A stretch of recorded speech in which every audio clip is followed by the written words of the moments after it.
This podcast is brought to you by Kempower, the reliable, quick, and scalable EV charging solutions for everyone and everywhere. And StarCharge, the largest EV charging manufacturer in the world, and is also a provider of residential and commercial battery storage.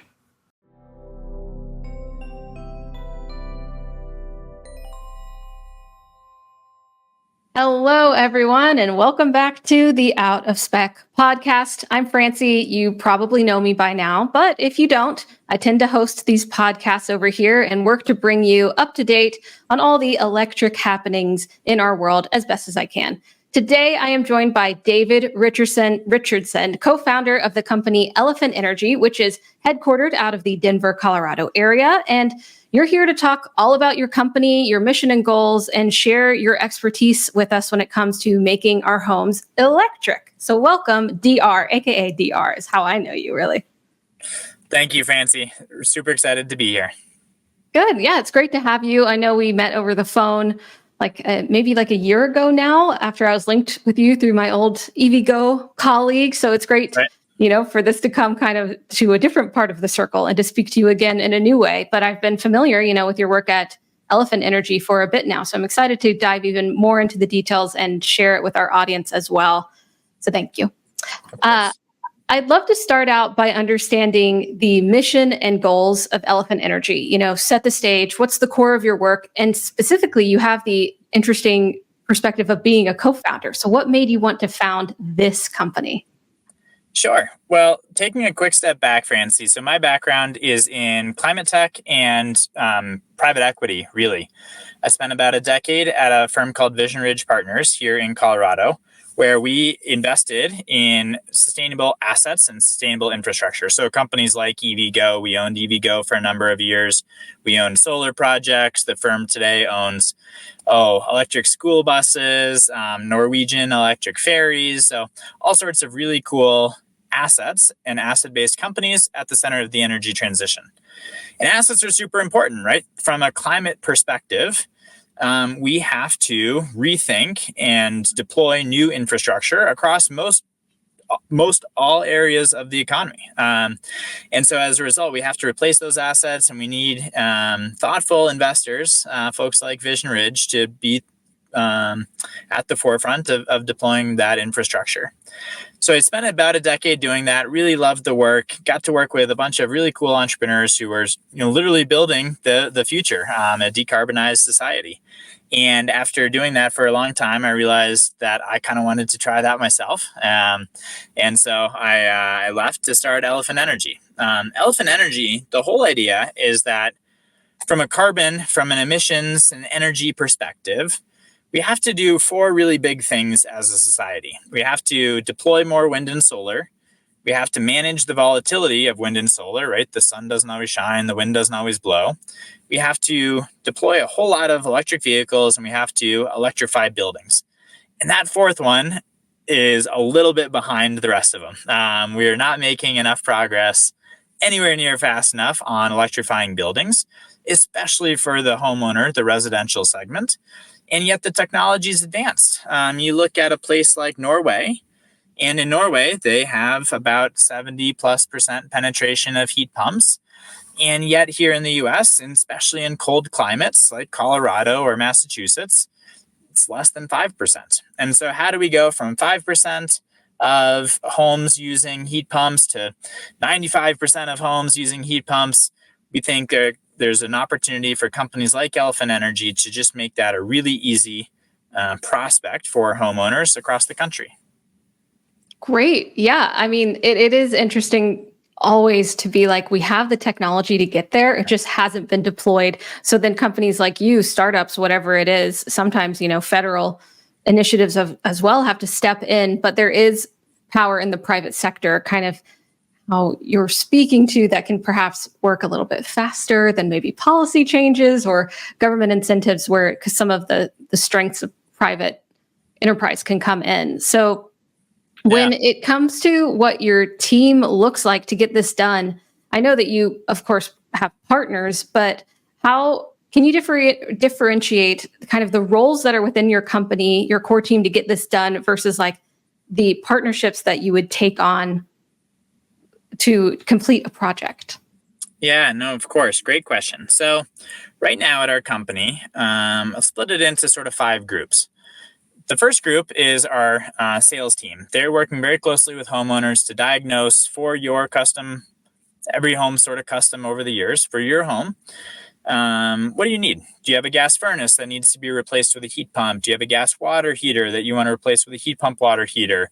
Do you want induction wiring, an EV charger? We work together with homeowners to understand what is in their existing home today and what do they want to replace that with in terms of moving from gas to electric technology. Second thing, then we have on our team, once it moves out of the sales team and moves to our project management team. So we provide a white glove project management experience for homeowners. Our goal is to make it be the most smooth, seamless, easiest home upgrade you've ever done. And our project management team is in charge of that. So that's the second bucket of who we have in the company. The third bucket is our infrastructure software product team. So to anyone who's done a home upgrade over the past 30 years, really, that the experience hasn't really changed that much. A lot of the skilled trades are doing things the way that their fathers, their grandparents were. And there's a lot of opportunity to make that a much more streamlined experience where you might require less work on the back end. It's slightly smoother experience for the homeowner, paperwork, invoicing, system design, engineering, all that stuff used to be done sort of on pen and paper. And we're building products internally to do all that with software. The fourth bucket is our marketing team. So working closely with local communities and homeowner associations and companies and real estate agents and solar companies, all the other stakeholders in the industry, making sure that they know who Elephant Energy is and that the word gets out about the benefits of electrification. And then the fourth bucket is our sort of internal, what we call sustaining operations sustaining operations team. That's the team that's responsible for solving problems in the field.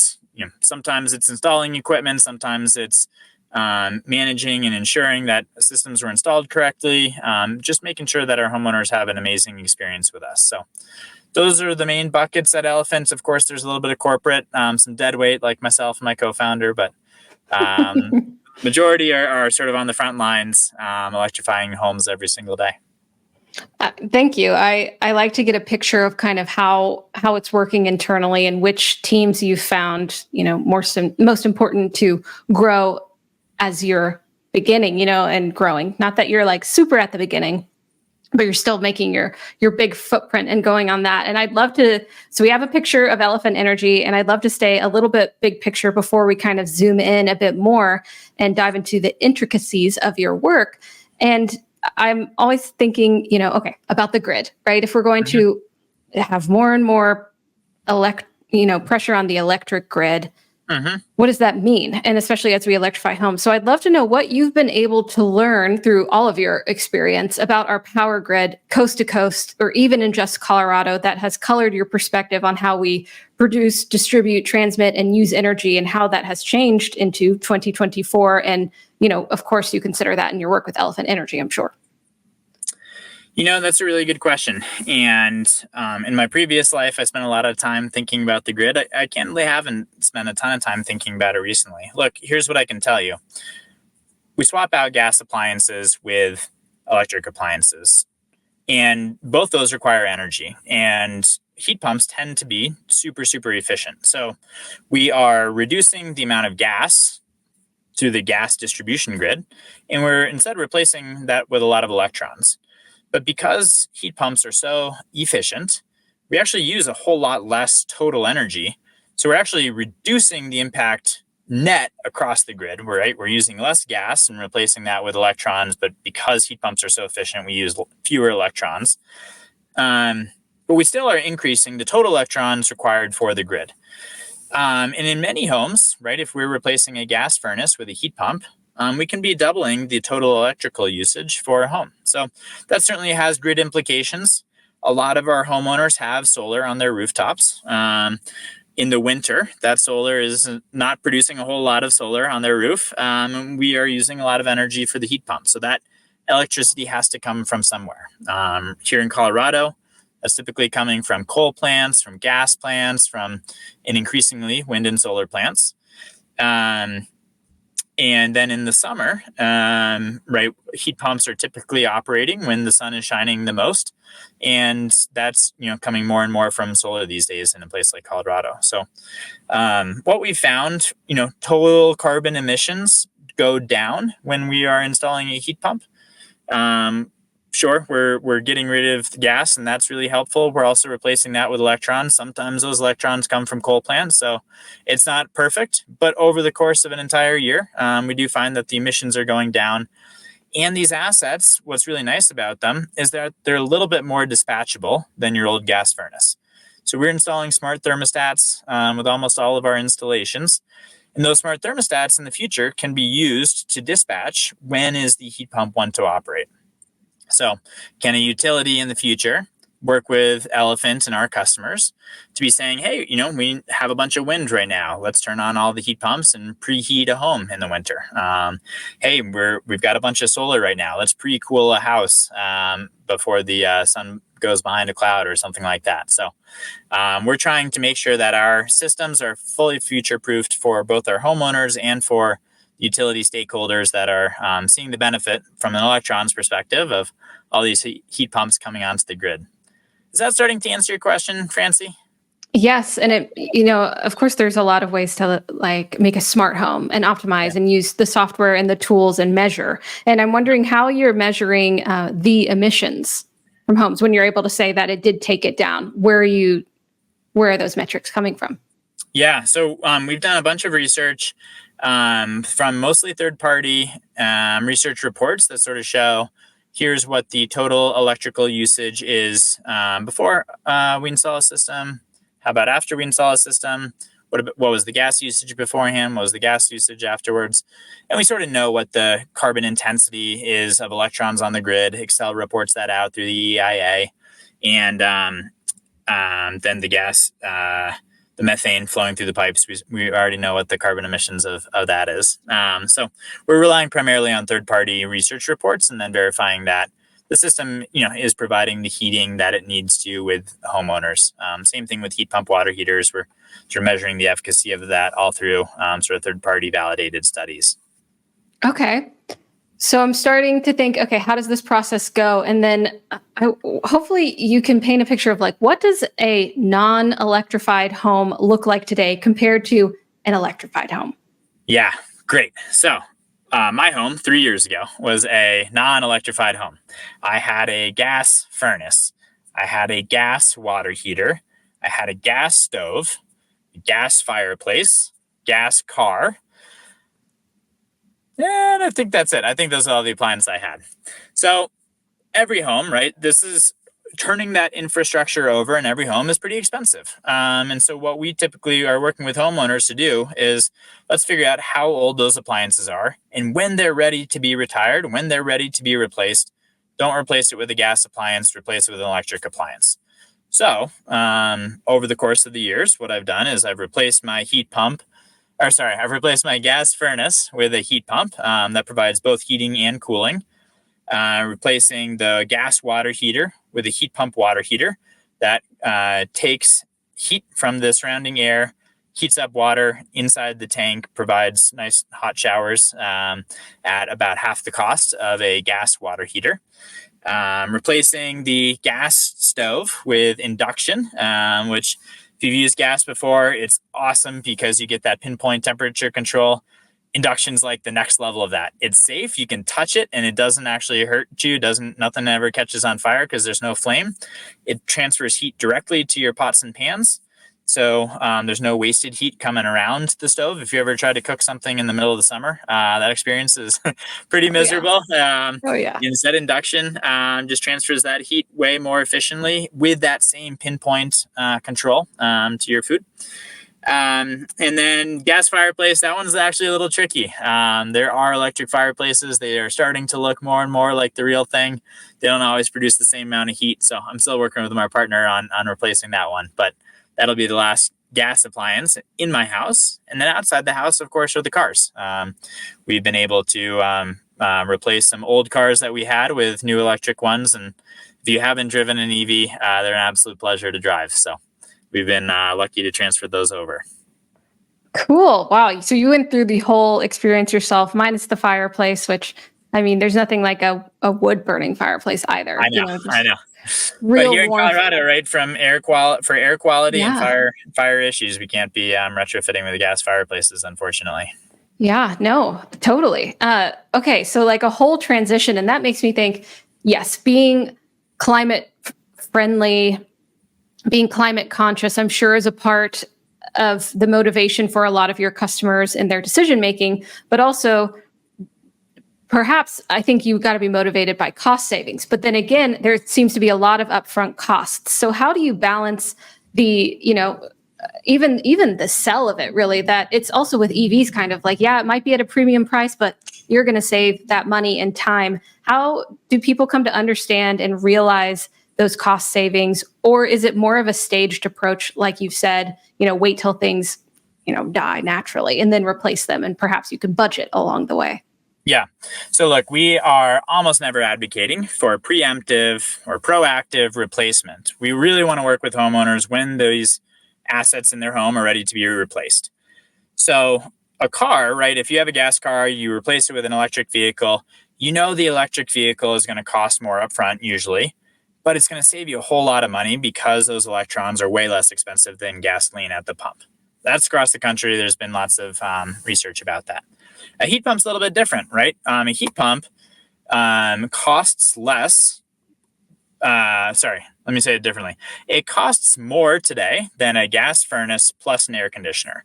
But there's a lot of rebates and financial incentives, tax credits and others, that make the upfront cost actually less than a gas furnace plus AC. So when a homeowner is ready to replace their gas furnace and their air conditioner, we find that most customers price out a heat pump from Elephant and then a gas furnace and an air conditioner from their local installer. We end up being less expensive. So right away, we're going to save homeowners money by replacing gas technology with electric technology. And then the operating cost is lower. It's kind of like an EV from that perspective. This technology is a whole lot more efficient, and homeowners are going to save, on average, a couple $100 per year per appliance. So it's a pretty simple story. Cost savings upfront, cost savings ongoing. Just so happens to also be a better technology, more comfortable, better air quality in your home. So there's a lot of good reasons to love heat pumps. Yeah, it seems like there are. And can you tell me where do these heat pumps come from that you install in people's homes? Great question. So heat pumps, technology has been around forever, right? Your fridge is a heat pump. It is not actually creating cooling. What it's doing is it's removing heat from inside your fridge. And if you've ever felt below your fridge or behind your fridge, you'll notice a bunch of hot air.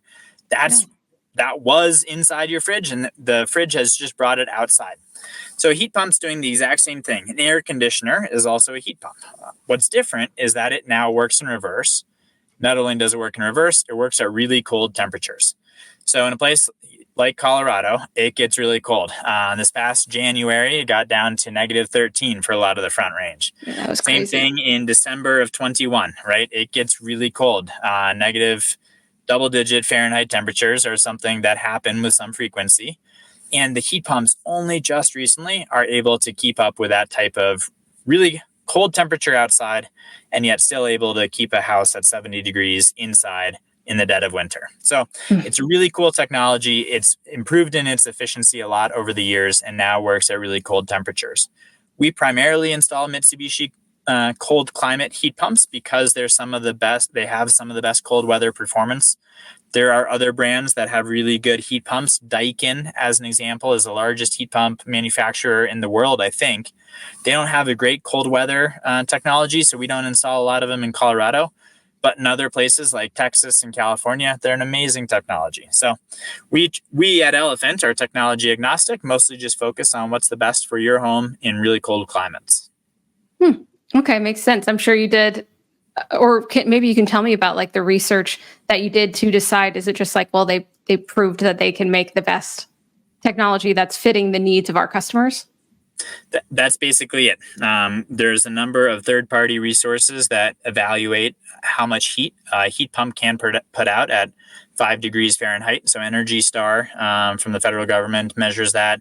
NEEP, which is a third-party nonprofit, does a lot of this research just on, really test these heat pumps in real-world operating conditions and understand how much heat does it actually produce at various temperature settings, including 0 degrees or 5 degrees Fahrenheit. And so we use that research to evaluate a whole bunch of different technologies.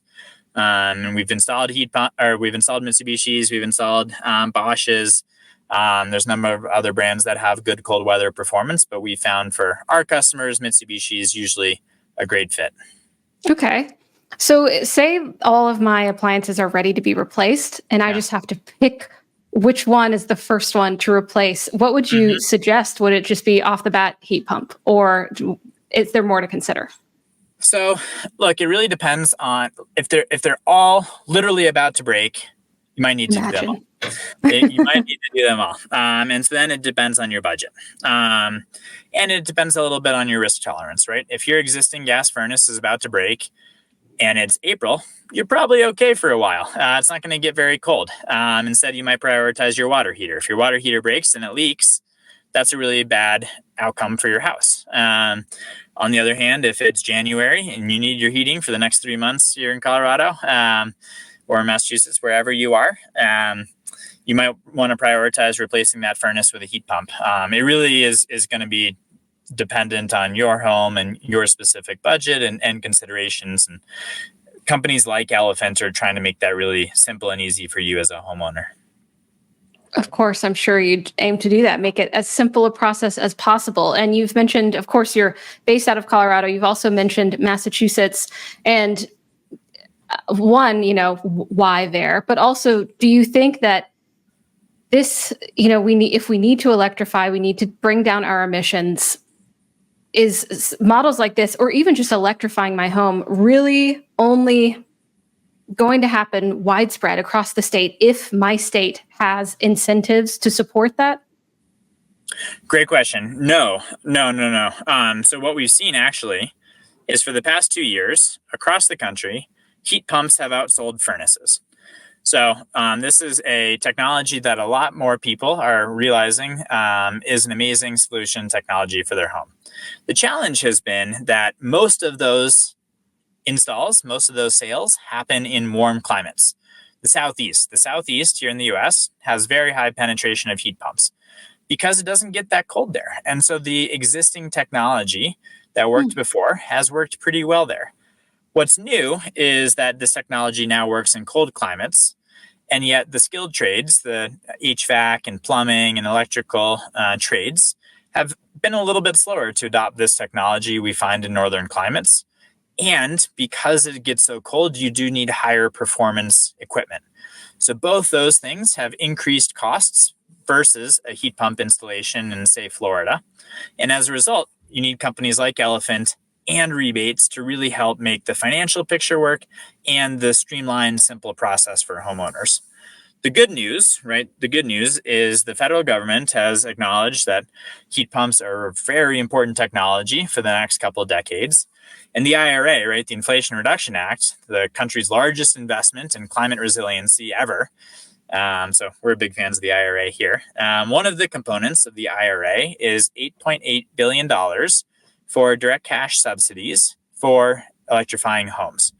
And that money has been earmarked for the past year and a half or so since the IRA was passed, but has not yet started flowing. The good news is that it's going to start flowing later this year. There's a number of states who have applied to the federal government for money for these rebates. And as that money starts to become available, we think we're going to see a whole lot more homes getting heat pumps as the upfront cost just becomes incredibly inexpensive. Good to hear. Yeah, because I think with some cool initiatives that are either climate focused or just like embracing a good technology, it does help to have, whether it's like your state's government is pro it or there's federal incentives, it does help. But I'm always, a fan of when that's not essential in the formula, that it speaks for itself. And if you can benefit from rebates, sure. But one day, if those go away, when they go away, what will stand. So I think things definitely have to have a strong foundation to stand on their own and take advantage of the money that might be available, whether it's personal, business, whatever it is, organizations. So say I listen to this podcast, I'm like, okay, I've always wanted a heat pump. I can do this. I can DIY it myself. Obviously, I probably can't install it, but like why would I go to Elephant instead of just trying to do the research on my own? So I'm really glad you asked, because the very first heat pump we installed was at my house in Boulder. And I have a small town home, and I had a gas furnace, as I mentioned. And so my business partner and we said, well, let's install a heat pump. We've heard this is a really important technology. It can't be that hard, right? Right. And that was our aha moment of here's why Elephant Energy needs to exist, because every single part of it was hard. It was hard to find an HVAC contractor who was familiar with heat pumps. Most of them didn't know what they were doing or installing, said it needed gas backup. We know that's not the case. Most HVAC contractors don't have electricians in-house. And because this is an electrical technology, you also need an electrician.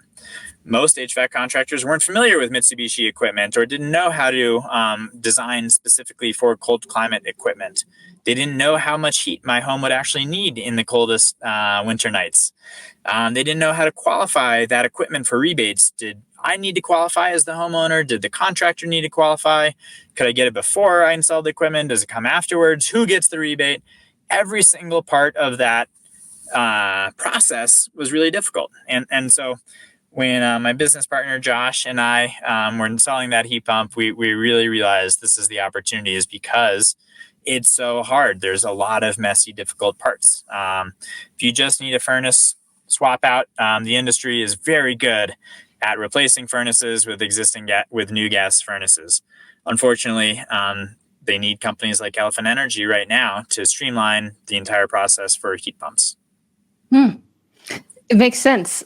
It's unfortunate that it's so complicated on one side of things, but gives you a chance to step in and help along the way and make it happen. So opportunity is everywhere, right? But yeah, I would think that I would want to consult an expert on it for sure. And it has, the tax incentives in all sorts of industries have been a bit confusing. Like, how do I take advantage? How does this get to me at the end? And now we're seeing like the EV tax incentives on the hood, like at point of sale, which, perhaps simplifies things, but things have been complicated. We definitely haven't perfected it. And then with a new technology, like you said, easy to replace it with what we've been doing, stay with that, but navigating the new space. I see where this fits in. Yeah. What has been one of some of the biggest challenges you faced in your work, and probably the greatest lessons that you took from them? I mean, I can imagine that trying to install your own heat pump, that was a big challenge, but then taking it bigger as you've grown your team and grown your customer base. What have you found that has maybe helped you differentiate Elephant Energy? So that's a great question, Francie. We've been really focused from day one on delivering great customer experiences. And one of the hardest parts is delivering a great customer experience. At the end of the day, we're doing what could be equivalent to open heart surgery on a customer's home. And we take a lot of pride in our work. And every time we don't hit our customers' expectations, we don't meet them. We feel that personally. So we try to learn from every experience. The challenge, right, is that every home's a little bit different. Even if the home was built 10, 20, 30 years ago, the process of living in it, adding on to it, changing small things here and there have meant that every home's a little bit custom. And so you don't always know what you're going to find.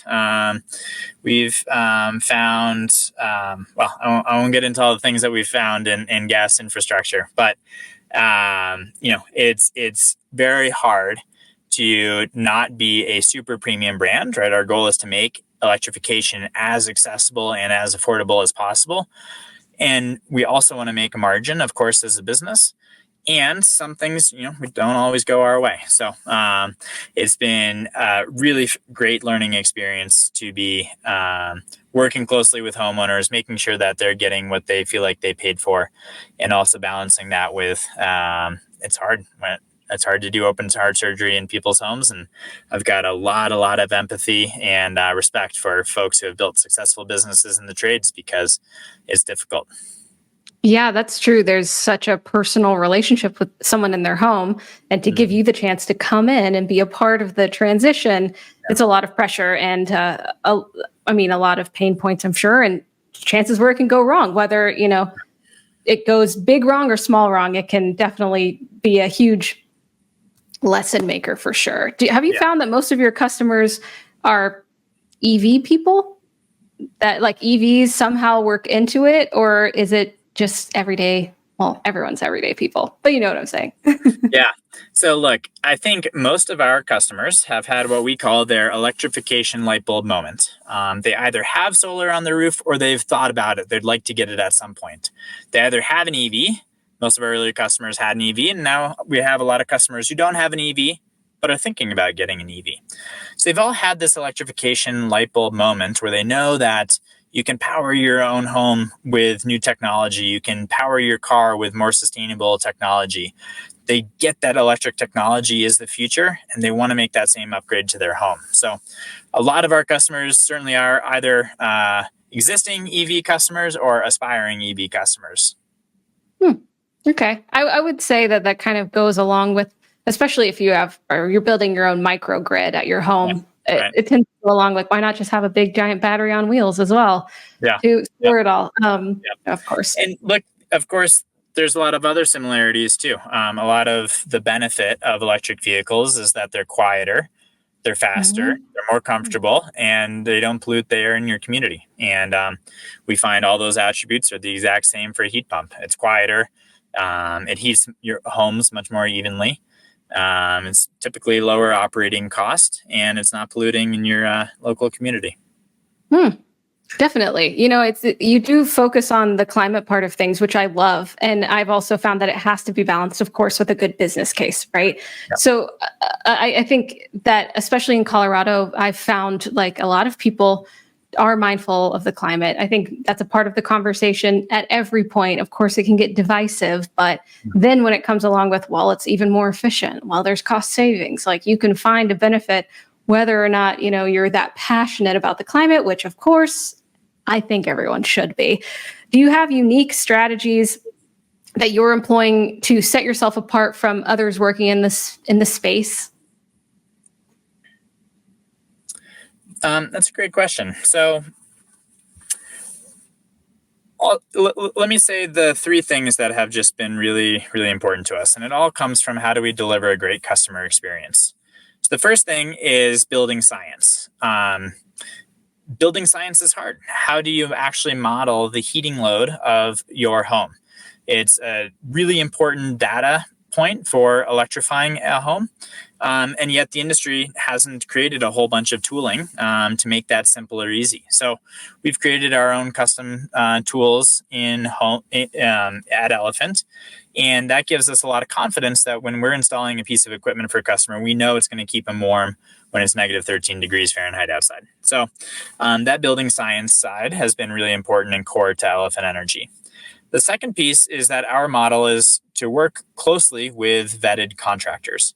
So we don't have mostly the skilled labor in-house at Elephant. Instead, we've got a number of partners in the local community who are really good at installing heat pumps.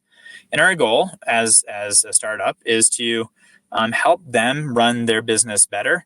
We provide a lot of educational materials, simple install manuals, a lot of technical support and training to ensure that they can do a great job installing this heat pump.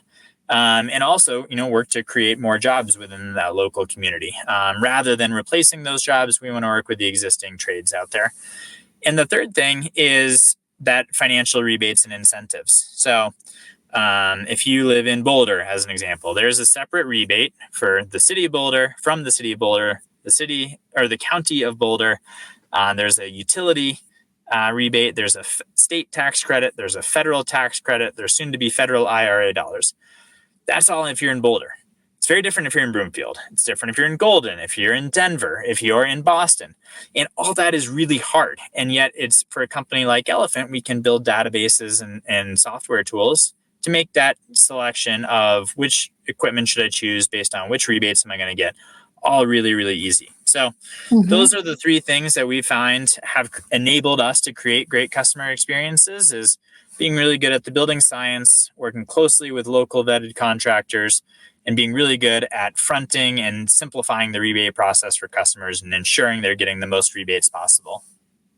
I feel like you summed that up pretty well. And that last point reminds me, I feel like it's echoed in the EV charging infrastructure space. Like, I'm a site host, I want to install a charger. I don't know what I can take advantage of. I don't know what equipment is right for me. And there's companies that are coming in that are like, we'll show you, we have a map of all the rebates or that you can take advantage of. And this is the size of your site. And this is the utilization we think you're going to get. Like, this is the amount of EVs in your area.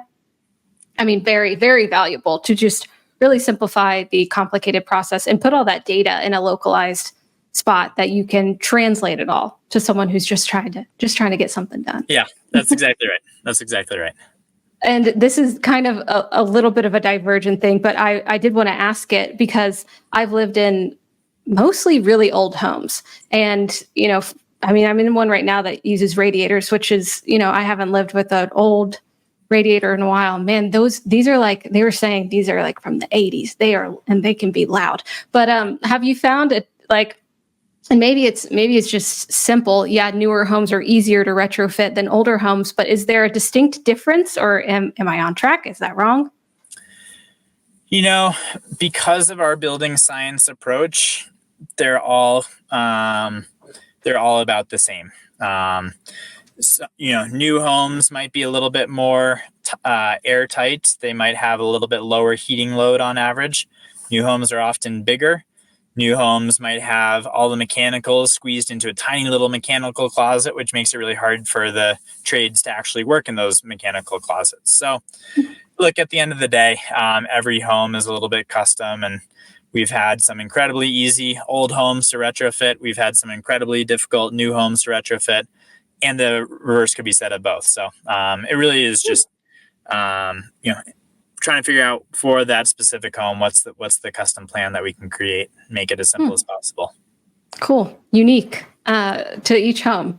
Yeah. Where do you see this industry going? Whether it's, just the electrification in general or the electrification of our homes and our buildings. And are we on the right track? Is there a tipping point? Have we tipped? That is a fascinating set of questions, Francie, and I do not know if I have an amazing answer for you. So let me try. So when I think about the future, I think homes are electric, they're efficient, and they're dispatchable. And I think we're making really good progress on making homes electrical. As I mentioned, for the past 2 years, heat pumps have outsold furnaces. We have a long ways to go in colder climates, places like Colorado, Massachusetts. We're making great progress in the Southeast. There's a number of companies like Elephant who are trying to streamline things. The federal IRA dollars are going to make a whole lot. I think will accelerate things a lot over the next 5 years. So I think we're making pretty good progress on the electrical side. Of course, there's so much more to do. There's 68 million homes in the US that are heated by gas. We need to transition those to heat pumps over the next couple of decades. Second thing is, are these homes efficient and optimized? Efficient's a little bit harder. One of the nice parts about our business model at Elephant is that homeowners, if they need to replace their gas furnace, they sort of need to replace it. They don't have, there's an urgency component. On the other hand, with energy efficiency or rooftop solar, people don't often need that. They might want it, but they don't really need it. And as a result, those two industries in particular have been held back a little bit because, it's a vitamin, it's not a painkiller. So I think there's more to be done there. And then in terms of making these assets dispatchable to really work with a renewable grid, I think we're making okay progress. Heat pumps can be dispatchable, especially if they're connected via a smart thermostat. New heat pump water heaters often have an electronic interface that lets you control it via an app. So it should be relatively easy to start to aggregate that demand for utilities and start to dispatch it. So more to be done, but as we deploy more electric appliances and those are all internet connectable, we should be able to make good progress on the dispatchable side of things. That all being said, right, 60 plus million homes that need to be electrified. We have ways to go. And you look at a place like Norway or other northern European climates where they have a much higher penetration of heat pumps. And that's the future. The question is, how do we get there over the next couple of decades? Do you think that lies a good bit with our utility grid catching up to 2024? Even just how they function, like on the back end? Yeah, I think the data infrastructure for utilities, I think utilities are really used to looking at homes and customers as meters, not looking at what's behind the meter, what's actually dispatchable. So in a place like California, I think they're starting to do a lot more around dispatchability and matching the grid to the demand, matching supply and demand a little bit closer. But in places not like California, they're a little bit farther behind. We haven't really seen outside of California too many rolling blackouts due to increased electrical usage. So I personally haven't been too worried about the increased electron usage on the grid. I think we're quite a ways away from there. And we're giving the utilities vehicles for deploying more wind and solar, and the volume of wind and solar coming on the grid has been pretty inspiring. So I'm excited about that. I'm really excited about that too. I think, of course, it has its natural nature that it is intermittent, but there are ways that we can take advantage of it. I think about V2G, V2X, how we're going to keep having more of these big batteries on the road, and just be able to make it an efficient, opportunistic solution to harvesting this energy that is there, that we're putting up more ways to capture it and then being able to use it. I think it's a really cool problem to be trying to solve, or actual opportunity to take advantage of, really. Yep. So couldn't agree with you more. Cars are plugged into the grid, 90% of the time, at least. Yeah. So it's, or EVs at least. So I think it's a pretty, I'm excited about that future too.